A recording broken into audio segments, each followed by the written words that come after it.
Em 1918, o primeiro presidente negro da África do Sul chega ao mundo e, junto com ele, ideias, mudanças, lutas e conquistas. Nelson Mandela ganhou o Prêmio Nobel da Paz em 1993. Contudo, sua luta marcou e marcará gerações que, assim como ele, compartilham o ideal de igualdade. Para nos contar sobre a África do Sul de 1994, trouxemos o mestre Paulo Genestretti. Sua visita ao país durou 3 meses e está repleta de olhares e experiências que só quem esteve lá pode dizer.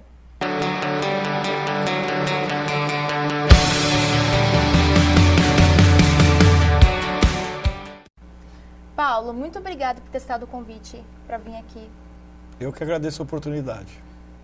Paulo, como foi estar na África do Sul após o fim do apartheid? Bom, em 94 eu trabalhava com marketing e tive a experiência de ir para a África do Sul logo após o apartheid. Foi lá para agosto, setembro de 94 e fiquei até o comecinho de 95.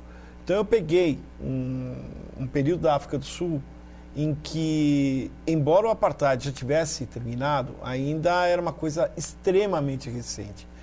Era latente lá, era o governo Mandela, mas as chagas, digamos, do apartheid estavam espalhadas por todo o lado da África do Sul.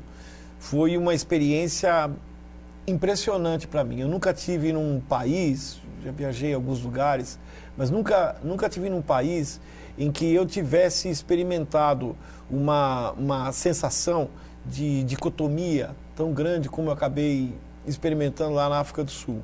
Paulo, falando intimamente, o que mais te chocou em chegar em 94 na África do Sul?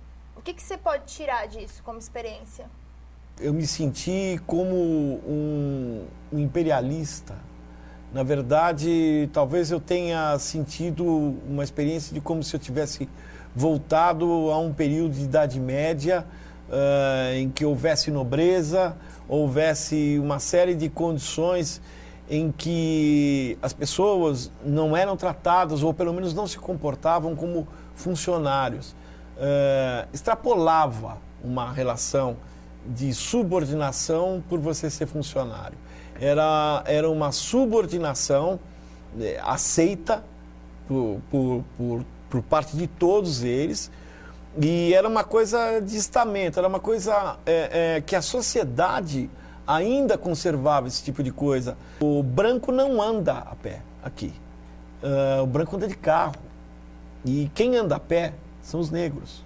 Então, quando eles veem um branco andando a pé, para eles é sinal de que é alguma autoridade policial que está vindo para cercá-los.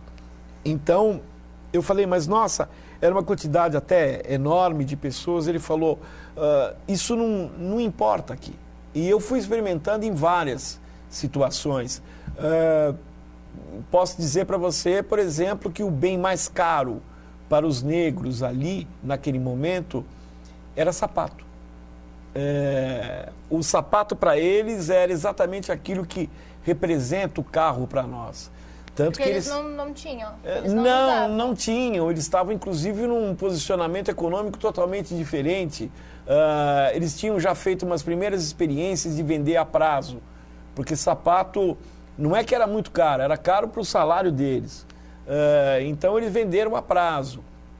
E, simplesmente, eles trabalhavam na medida do escambo ainda. Então, o que eles faziam? Você chegava, paga a primeira prestação, leva o sapato embora, e eles achavam que depois que você levou o sapato embora, não precisava voltar para pagar a segunda, a terceira, a quarta. Então, eles resolveram isso de outra maneira. Eles resolveram que ficava guardado o sapato, o sujeito ia lá pagar a primeira, a segunda, a terceira, e daí para frente. Então, é uma situação que não é apenas uma relação social que está, inclusive econômica. Então, eu parecia que eu estava vivendo num mundo totalmente... Surreal. Aquilo que eu lia, eu estava sentindo na carne. Então, isso foi terrível, extremamente terrível. Coisas horripilantes nesse período, e espero que você participe mais vezes do nosso vlog. Será um prazer. Obrigada. Tá.